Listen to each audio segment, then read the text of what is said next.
TV if you come back, and welcome if this is your first time tuning in.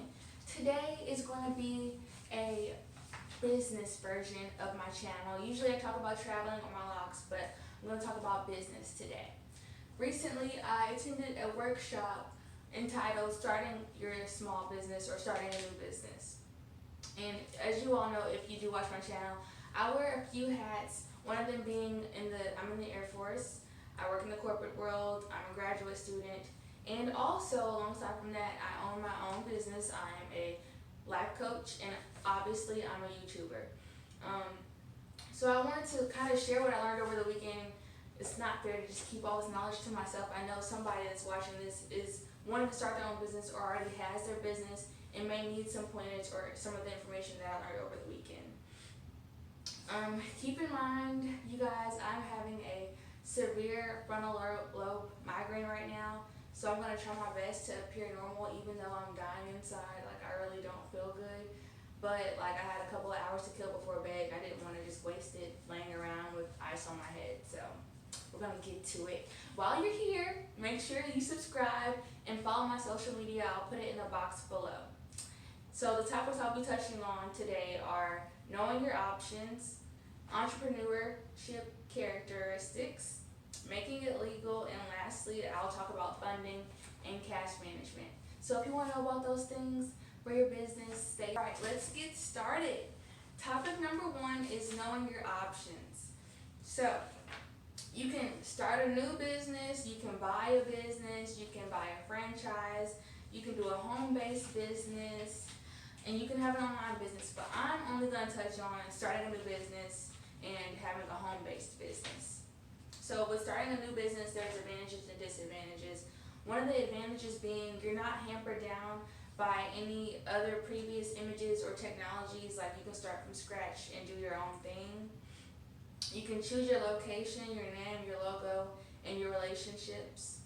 You can explore new markets and directions, and you can see your dreams come true and unfold before your eyes. But the disadvantages are you have no base, you have to build everything from the ground up, there's greater risk when starting a brand new business, and you have no track record, and there's difficulty in financing. Or your dreams could become a nightmare. But that's negative, so we're not going to think like that. That's not even an option. Your dreams are going to come true if you're committed and willing to do what you need to do for your business.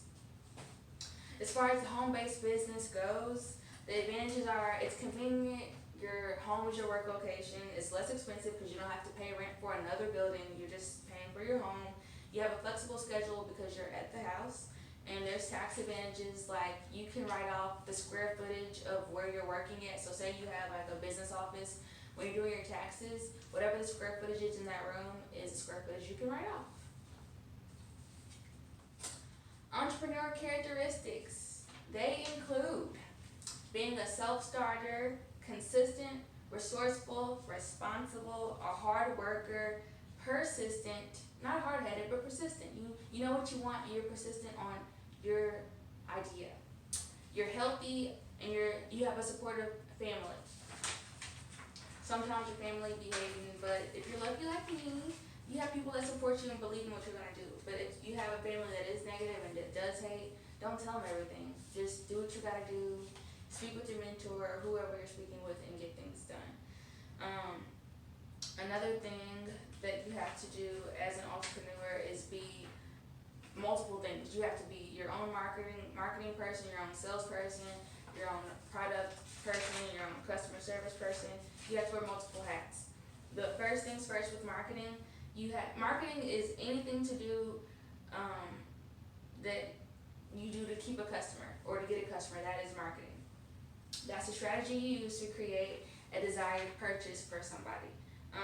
As far as marketing goes, you have to be sure that your product and communications are compelling enough to get a target customer. For sales, you have to bring money in through sales transactions. You're going to have customer contact, customer basing. You're going to be finding prospects, looking for your market. You're going to be preparing bids, and most importantly, closing deals. Next. Positions. If you're going to have employees, you have to make sure you're clearly defining your company and product, defining your target market, and you have to define to your customers why they're going to come to you and how you're different from your competitors.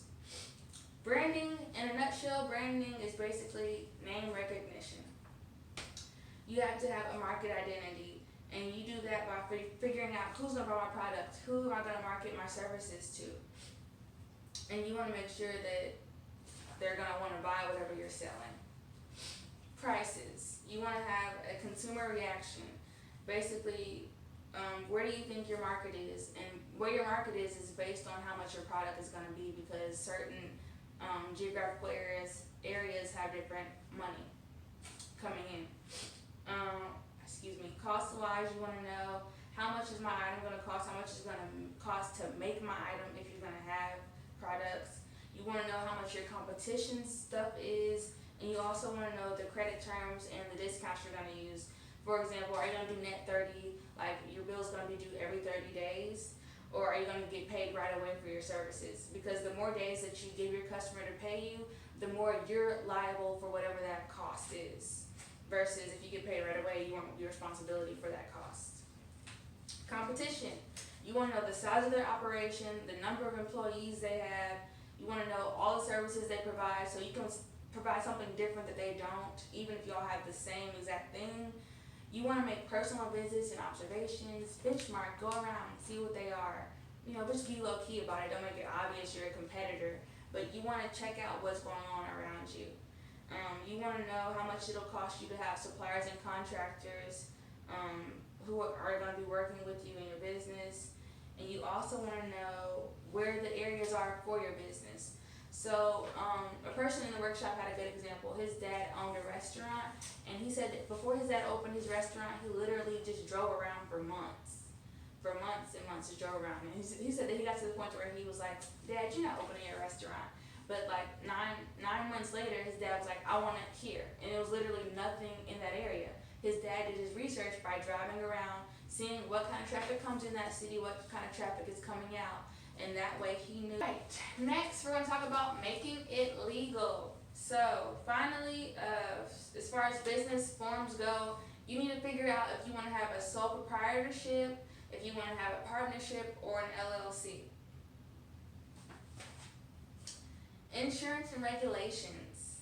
For insurance considerations, you want to think about property, liability, motor vehicles if your company will have any, umbrella liability, workers' comp if you're going to have employees, health insurance, life insurance, business interruption, and most importantly, if you have an online business, you want to make sure you have digital insurance, which will shield you from people doing fraud. If somebody steals somebody's debit card and they order from your website, you're not responsible for it because you have digital insurance. Every business owner needs these things, these components, these helpers. You're going to need a banker, a lawyer, an accountant, an insurance agent, and a business mentor at some point. For example, you may not have a lawyer all the time, but say you need to pay for an hour at a time to ask them some legal questions. You just make sure you're just not out here making crazy decisions, and that you know legally. You educate yourself on the regulations and policies and the rules as far as your business goes. You want to know your total monthly cost of living, the areas where you can cut back, the outstanding debts that you have, the amount you have in your savings account, and the total amount that you'll need to live for 6 to 12 months. So you'll have some cushion. If you save up 6 to 12 months worth of money and you pay your bills up for that amount of time, you'll have cushion to start your business and solely spend money on your business versus your bills. Business financial considerations, startup cash that you're going to need. You're going to need cash for tools and equipment. For example, I need a new laptop and a new camera to upgrade my quality for my videos, but I'm saving up for that. I don't want to outright buy it and be looking crazy. And you need to know the amount of money you need for lease improvements. For example, if you buy a storefront, if you have a boutique or something, and you have to improve some things in the building that you're renting out, you need to know how much it's going to cost to make those improvements. You need to know if you're going to need lease or permits, like if you have a food truck or like a restaurant, what leases you need and what permits you need to sell alcohol or certain type of foods. You need to know your professional fees as far as your lawyers go whenever you use their services. You'll need to know the initial inventory costs, and you also need to know the working capital reserve fund. The savings you have for your business. That will help if you have a separate savings account strictly for your business whenever it goes time for you to go get a loan from a bank. Because they don't look at making an investment in you, they're looking at you as a lender, like as you're borrowing for them, they're your lender. So they're looking for how you're gonna be able to pay them back. They're into payment, not investing into you. So if you have collateral, like a savings account, they'll see that and that'll be a plus, which will make it easier for you to get a loan. Sources of capital. There's equity and there's debt. Equity is what you want, debt is what you don't want. Equity is when you don't owe anything, like everything that's coming in is profit, is revenue for you, it's all yours.